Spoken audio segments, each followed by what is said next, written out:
Yes. So, hello student. This is my fifth lecture on the course discrete structure. And in my last lecture, I have covered the concept of set theory and the different operations associated with set theory. And I ended up with the concept of principle of inclusion and exclusion. So now this lecture is all about the concept of relation. So let me start with what is a relation, right? So somehow this term relation in mathematics is analogous to the relation we use in our day-to-day life. Like in our day-to-day life, we use the relation of friendship, father of, mother of, everything, right?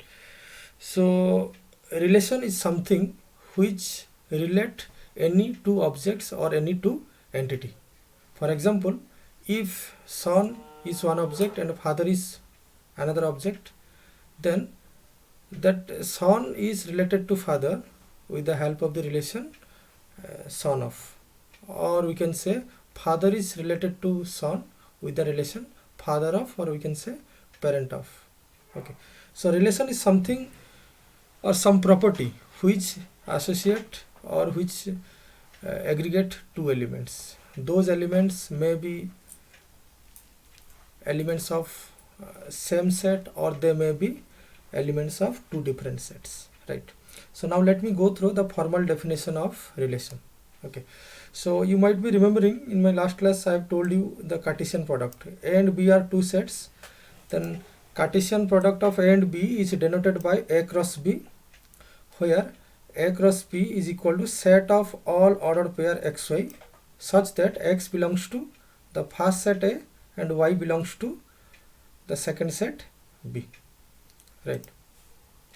So now if A is a set with m element, then and B is a set with n element, then of course this A cross B will hold m into n number of elements, or we can say m into n number of ordered pairs, right?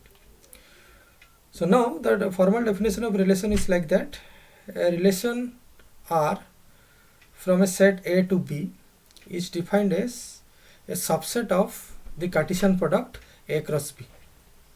Okay, so R is always a subset of A cross B, right? So now if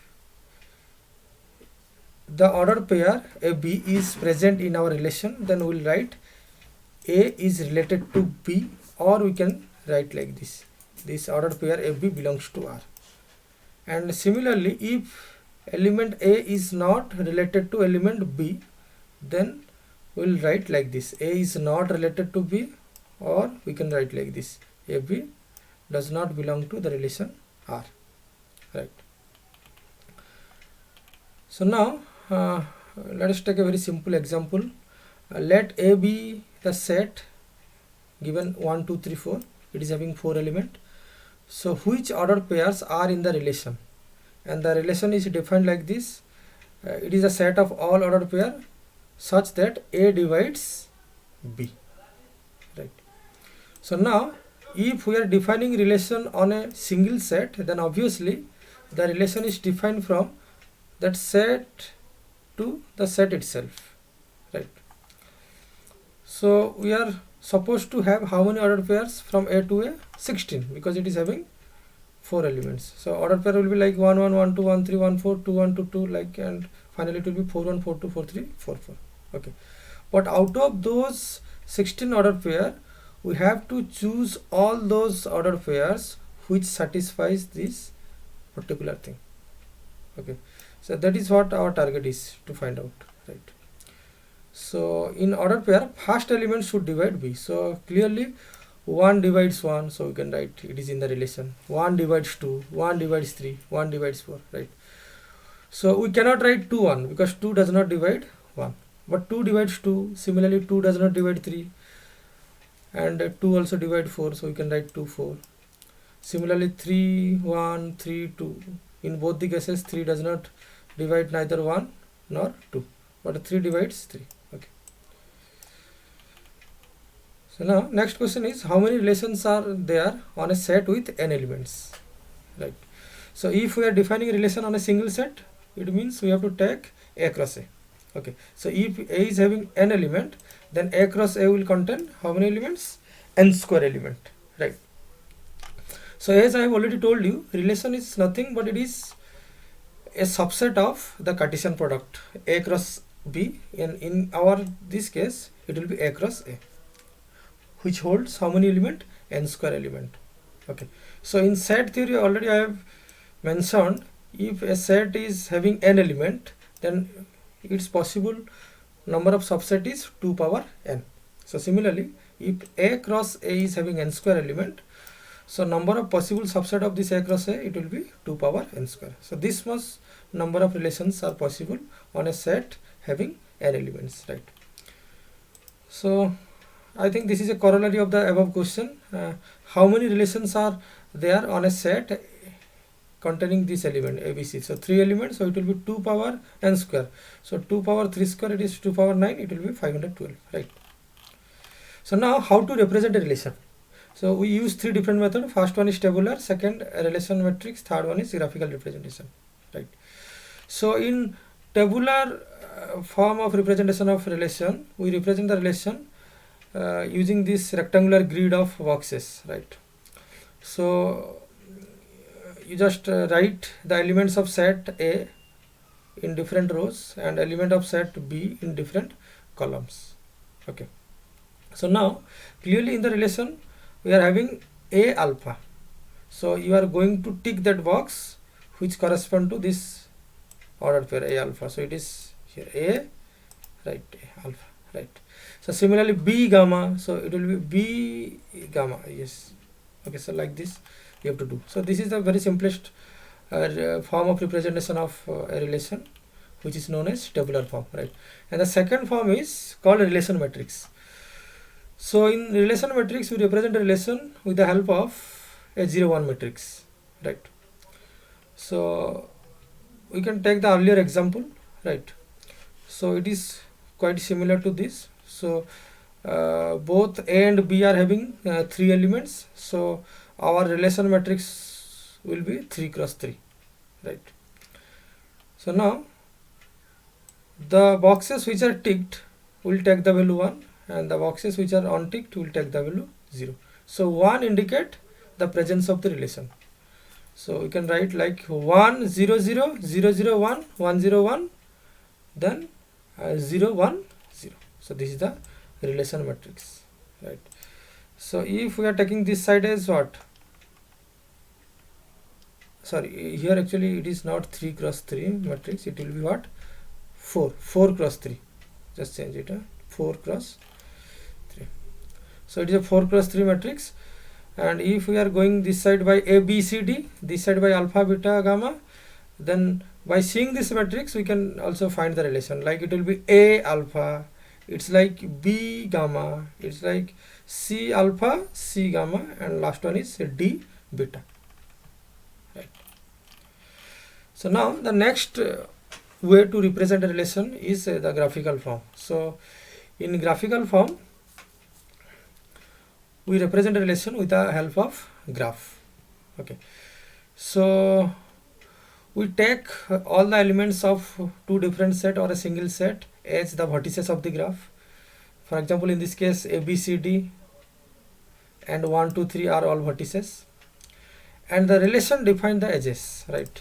So like the first order pair is A1, so there will be edge A1, B3, like that C1, C3 and D2, right? So now let us see what are the important properties of a relation, right? So these are the properties of a relation, like a reflexive, symmetric, transitive, antisymmetric, equivalence, partial ordering. One more is there. Okay, let me cover this first, right? So let me start with reflexive relation. Okay, so a relation R defined on a set A is said to be reflexive if AA belongs to R. If AA belongs to R for all A present in the set A. For example, if set A is having element 1 2 3, then for the relation R to be reflexive relation on the set A, if R contain order pair like 1 1 2 2 3 3. If one of them is missing, then it is not a reflexive relation. So just remember, A belongs to R for every A in A, right? So very simple example, we are just defining these relation R1 to R6 on the set 1 2 3 4, and we have to check which one of these are reflexive relations, right? So clearly we can check in the first case 1 1 2 2 is there, 3 3 no 3 3 is missing, so we can't say it is a reflexive relation. So R1 is not reflexive. So similarly R2 is not at all reflexive because 2 2 3 3 and 4 4 are missing.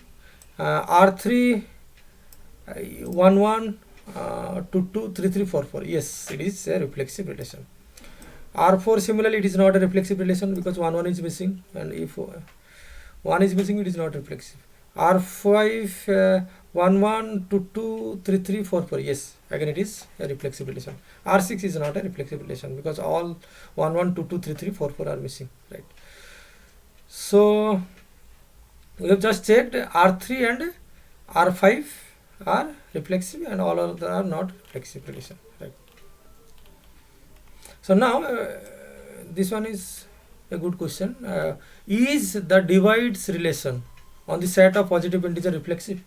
Yes, of course, because x divides x, right? Okay, I think it is a printing mistake here. It will be a divides a, right? Okay, so next type of relation is or the next property of relation is symmetric relation. So a relation R on a set A is said to be symmetric if FB belongs to R, implies BA must be also in R, right?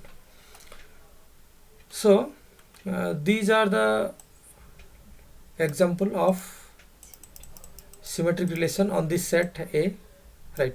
So 1 1 means you again expect the reverse or the opposite, that 1 1, yes, it is again there. So 1 2 2 1 is there, yes, it is a symmetric relation. 1 1 1 1 1 2 2 1 you expect, here it is 2 4 you expect 4 2, yes. So all these are reflexive relation, symmetric relation on this set A, right? This is also a symmetric relation. All order pair FB belongs to all positive integers such that A plus B is even. So if A plus B is even, then B plus A must be also even because addition follows commutative property. Okay. So next is antisymmetric relation. So it is just the reverse of symmetric relation. So symmetric relation says AB is in R means BA has to be in R, but it is the reverse case. AB belongs to R means BA must not be there in R, right? So that is antisymmetric relation, right? So next is transitive relation.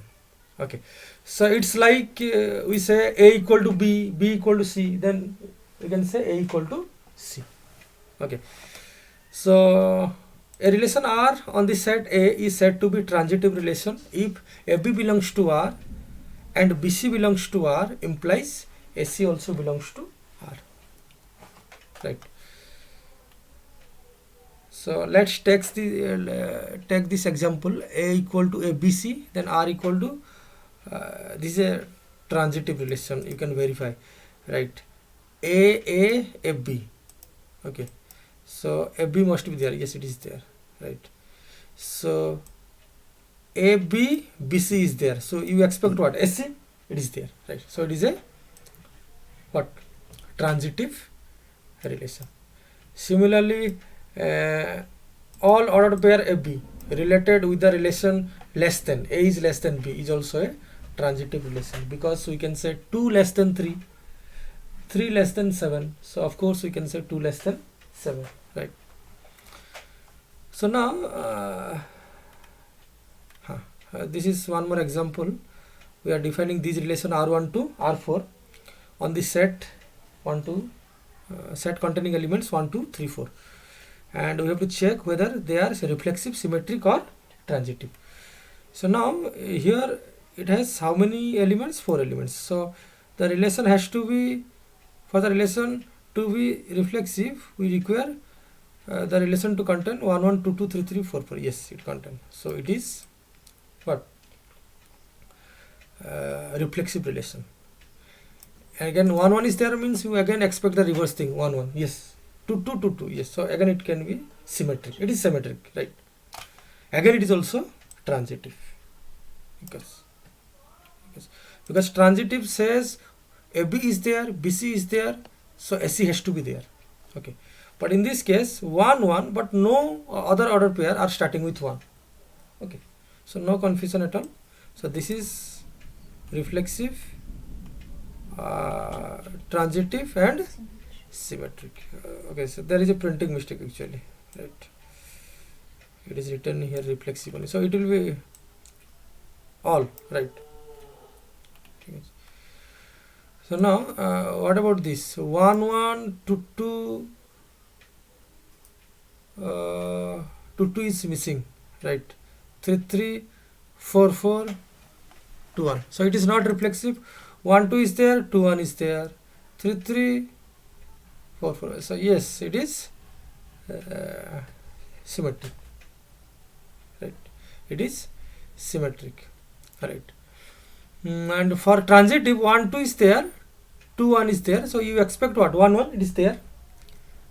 Okay, so it is not actually reflexive, it is only symmetric and transitive. So again a printing mistake is there, extremely sorry. So you just change it, this will be reflexive, symmetric and equivalence, transitive. And if a relation is all of these three, like reflexive, symmetric and transitive, it is also called equivalence relation, right? I'll just shortly discuss that one, right? So this relation, it is not reflexive but symmetric and transitive. So now this, so it is not reflexive at all, not symmetric, because you expect 4 1 to be in the relation, it is not there, but it is transitive. Okay, so always just fix in your mind, a relation containing just single order pair is always transitive, right? So R3 is transitive only, right? So next is R4, so it is not reflexive, right? And I think it is symmetric and transitive as well, right? So now next concept is what is a closure of a relation, right? So now closure of a relation is defined as a superset, you can say, a superset of the relation which is either reflexive or symmetric or transitive. Okay, so if that superset is satisfying that reflexive property, it is called a reflexive closure. If it is satisfying symmetric property, okay. So superset of any set A means we have to put some extra element to set A to get a larger set. That larger set will be called a superset of that earlier set A. Okay. So reflexive closure of any relation means any relation will be given to you. So that relation may not be reflexive. So what are the minimum ordered pair you should add to the relation to make it reflexive? That is called the reflexive closure, right? For example, for this case, suppose I am defining a relation like 1 1 2 2 3 3. So it is a relation. So what will be its reflexive closure? So I just need that extra order pair, what, 4 4, right? So it will be 1 1 2 2 3 3 and 4 4, right? So we can have the formal definition like this: a relation R dash is said to be reflexive closure of a relation R. Clearly I have mentioned that the new relation has to be reflexive, so R dash is reflexive, and that R dash must be the superset of the original relation R, or you can say our original relation is subset of the new relation R dash.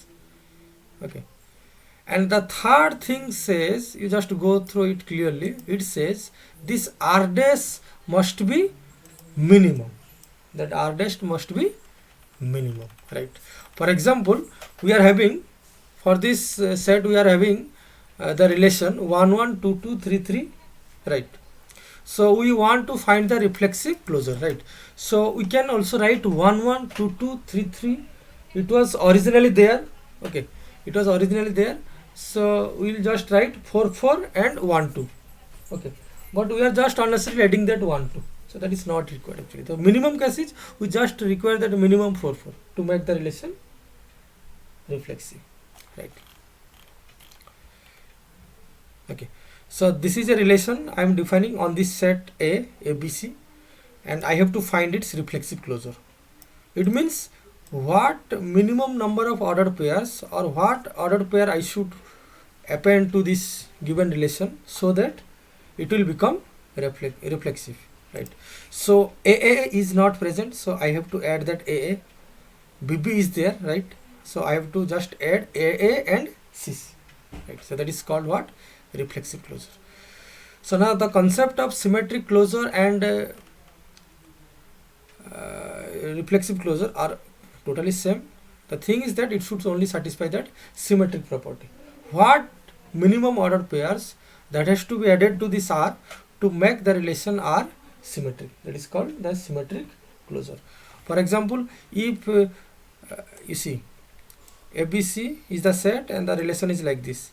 So AB you expect BA. So BA is there, no problem. CC, okay. BC you expect what? CB. So but it is not there, but it will be there in the symmetric closure. So in symmetric closure you just put CB. Similarly AC is there, so you have to put what? CA. Okay. So what are the things you have to add to this R to make this relation symmetric? So that is called the reflexive closure of this particular relation, and we denote that symmetric closure by this symbol called R dash. So third one is the transitive closure, right? Again same to earlier reflexive closure and symmetric closure. Any relation R given, what minimum order pair you can put in R so that the relation will become transitive. That is called. Okay. So I think definition are totally similar, right? So if this is a relation, what will be its transitive closure? So AB is there, BC is there. So it is not transitive because we expect SC to be there, but it is not there. But it will be in the transitive closure. So it will be SC. Okay. Right. So now it is very easy to find, or it is very easy to check whether a particular relation is reflexive or symmetric or not. Okay. But knowing this transitive property, it is sometimes little complex. Okay, because you have to check all the possibilities or you have to check all the combination, right? So we need to devise some kind of algorithm which can easily give us the transitive closure of any relation. Okay, and the algorithm that I'll be discussing here to find the transitive closure of a relation is known as Warshall's algorithm, right? So this Warshall's algorithm, it is very simple, right? So in this algorithm, what we do, we just take the original relation, right? Then we just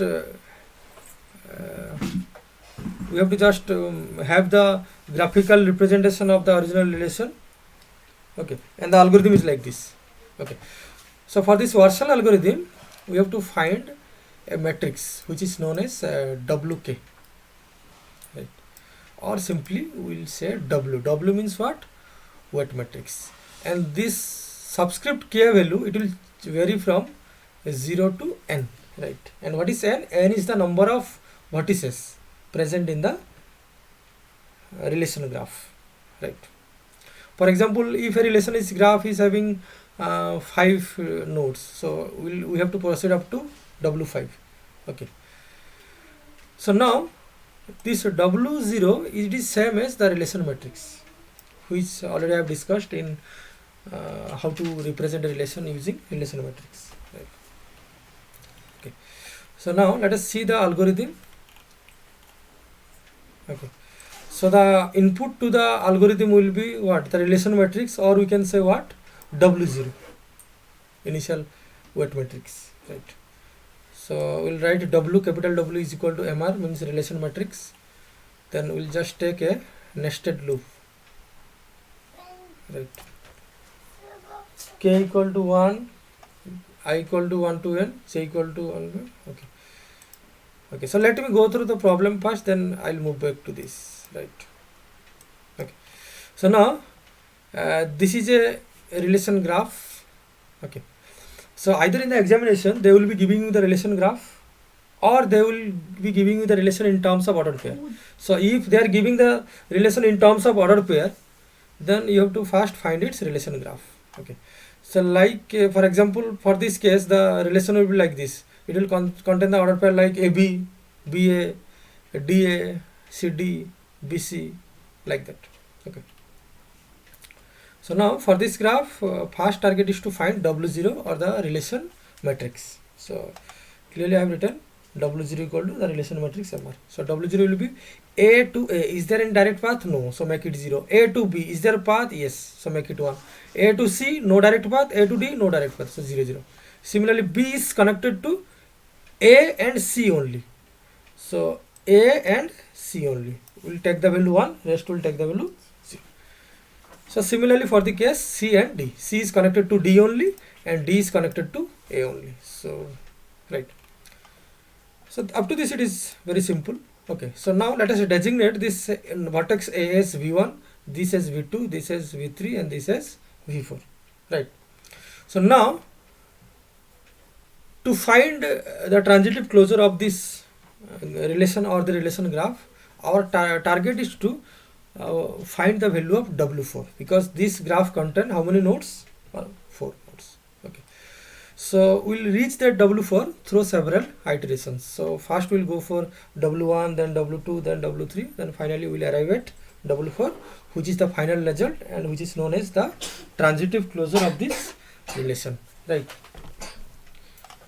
So now to find W1, just take the assumption. You just assume, right? So you just take the same matrix, relation matrix. Okay, then just try to find all possible path between any pair of vertices, but taking only V1 as the intermediate vertex. Taking V1 as the intermediate vertex, right? So V1 means A, right? For example, you just see the difference, this matrix, this matrix. So where it is changing? This point. No, it is same, right? This second one. So in W0 it was 0, but W1 we are making it to 1. Why? So this particular entry correspond to what? B, B. This correspond to what? B, B. Okay. So you see in W0 there was no path from B to B, direct path. But yes, there is a path from B to B via A. Okay. So it will take the value 1. Okay. So try to make all these entries 1 where there is a path using A only. Where there is a path using A only, right? So similarly, D to B there was no path. D to B there was no direct path, but using A there is a path. So we'll make it. Okay. So now similarly for W2 we have to choose all paths which are possible using V1 and V2 as intermediate vertex, or you can say A and B as intermediate vertex. Okay, so you just keep this whole thing in your mind, then go for that W2, right? So this entry is getting changed, this first and third. So first is A to A. So A to A, is there any path using A or B or any combination of A, B? Yes. So A to A there is a path, A to B, then B to A. Right. Similarly, A to C. A to C, is there any path? Yes. Using B there is a path. So, right. So now in the next case we have to find W3, and where we have to assume FBC as the intermediate vertex. FBC as the intermediate vertex. So you just see the difference, which value is getting changed. These two you can check. These two value are getting changed. So you can check actually A to D and B to D. So A to D, is there any path using ABC? Yes, A, B, C, D. Right. Similarly, B to D, is there a path? Yes, using C. So in W3 you can use A, B, C, any combination, right? Or we can take A only, B only, or C only, right? So in the final case W4, which is our expected result, so we have to choose all possible path where V1, V2, V3 and V4 will act as the intermediate vertex, or ABCD will act as the intermediate vertex. So now I think all this will become one, that is a C, A, C, B, C, C. So C, A, is it possible? Yes, using D it is possible. C, B, is it possible? Yes, using D. And C, C, it is again possible. So this is our transitive closure of the given relation. And if we want to write this in ordered pair form, you can just write. So all entries are 1 means it will be like A, B, AC, AD, yes, AD, then BA, BB, BC, BD, like that. Okay. So here actually I have written 1, 1, 1, 2, 1, 3, assuming that this node to be 1, 2, 3. So it is up to you. Right. So now similarly you are given one more example. A relation is given. Okay, so now in this case the relation graph is not given. So from this you have to draw the relation graph. It will be like this. And again you apply the same method. But in this case you are having how many nodes? 5 nodes. So you have to start from W0 and you have to move up to W5, which is the final answer. So you just go through this. So I will be sharing this PDF in my Google Classroom. You just go through. Right. Okay. So now the next important category of relation is equivalence relation, and as already told you a few minutes before, that a relation is said to be equivalence relation if it is symmetric,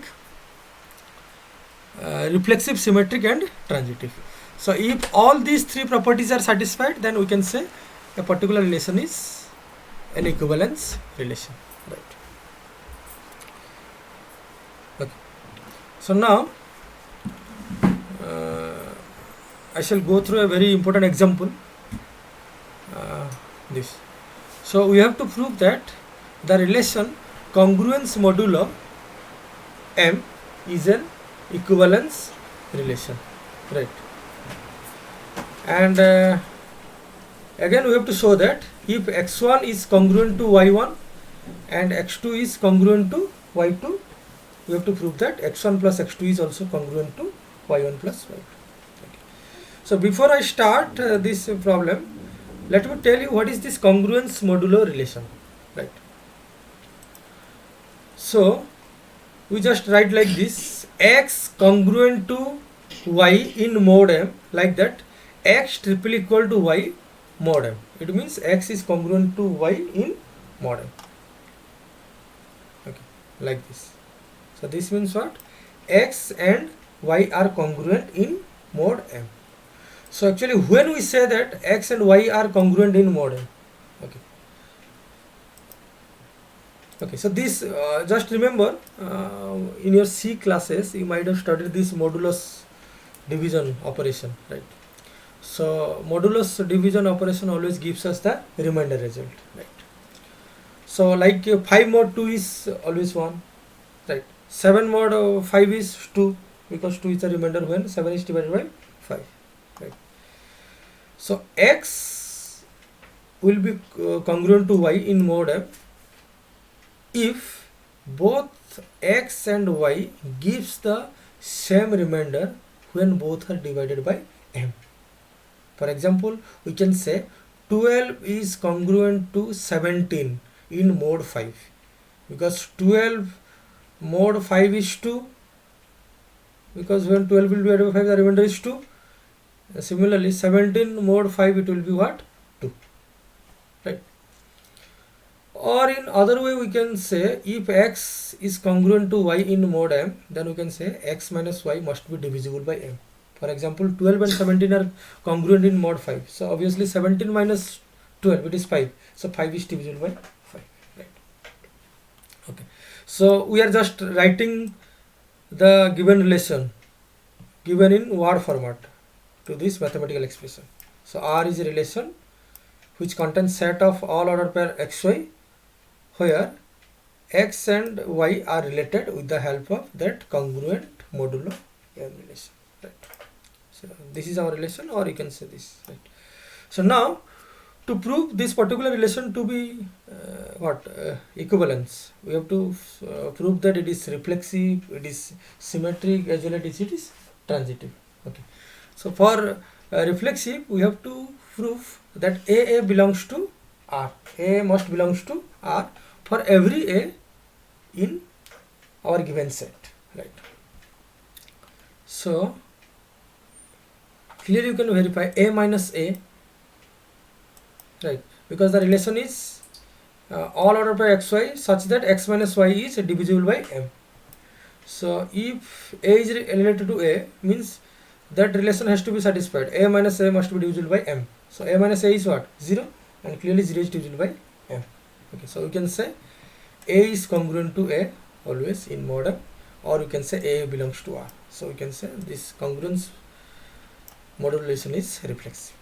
Okay, so now the next property we have to check is what? Symmetry. So symmetric property says if AB is in R, then BA has to be also in R, right? So let's say AB is in R, so we can say A is congruent to B, or we can say A minus B is divisible by M. Sorry, there is a printing mistake, so this portion you just omit. So right, okay, so it is simply A minus B is divisible by M, and we can write A equal to B plus K, where K is any integer, right? Or we can write B equal to A minus K, or we can write B equal to A plus minus Km, or we can write also B minus A is equal to some integer, negative integer into M. It means B minus A is also divisible by M, or we can write B congruent to A. B congruent to A means BA belongs to R. So we have started with AB belongs to R, and we have ended up with what? BA belongs to R. So clearly it is a what? Symmetric relation. So now our third target is to prove that it is also transitive, right? So for transitive, already I have mentioned a particular relation R is said to be transitive if AB is in R and BC is in R, then AC has to be in R. Okay, so now let us take our assumption AB is in R, let's say BC is also in R, right? So if AB is in R, we can write A congruent to B in mod M. Similarly, BC in R means we can write B congruent to C in mod M. And if this means we can write A minus B is divisible by M. So we can write A minus B is equal to some constant, integer constant into M. Similarly, B minus C equal to K2 into M. Okay, so now let us add these two equations, right? So it will be A minus B LHS plus B minus C. So it will be A minus C. In RHS will hold what? K1M plus K2M. So this minus B plus B will cancel out here, right? So it will simply be A minus C is equal to K1 plus K2. So sum of any two integers is again another integer. So let's say K1 plus K2 is what? Another integer K. Okay, so directly actually I have written here. Okay, so A minus C is equal to some constant to M, means A minus C is divisible by M, or you can say A is congruent to C in mod M. So we can say AC belongs to R. So again it is what? Transitive, right? So clearly I have verified that the given relation congruence modulo is reflexive, symmetric, as well as transitive. So as it is satisfying all these three properties, it is an equivalence relation. So now the second part of the question is if x1 is congruent to y1 and x2 is congruent to y2, we have to prove that x1 plus x2 is also congruent to y1 plus y2, right? Okay, so x1 is congruent to y1 means we can write what? x1 minus y1 is divisible by m, or we can write x1 minus y1 is equal to some constant k1 into m, or we can write x1 equal to y1 plus k1m. Similarly, we can write x2 equal to y2 plus k2m. Okay, so now after adding these two, we can write x1 plus x2 is equal to y1 plus y2 plus k1m plus k2m. So x1 plus x2 is equal to y1 plus y2 plus k1 plus k2m, right? So now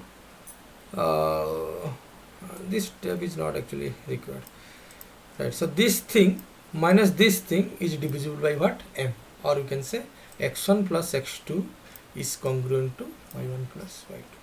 Okay, so now I think I'm just running out of time, because whatever I have planned actually for today's lecture, so it's not possible to complete the rest of the thing today in a single class. So next class we shall be coming with a very interesting topic, which is known as partial ordering relation, and how it is useful to draw hash diagram, and we shall also discuss the concept of lattice, chain, anti-chain, many more things. Okay, so thank you all.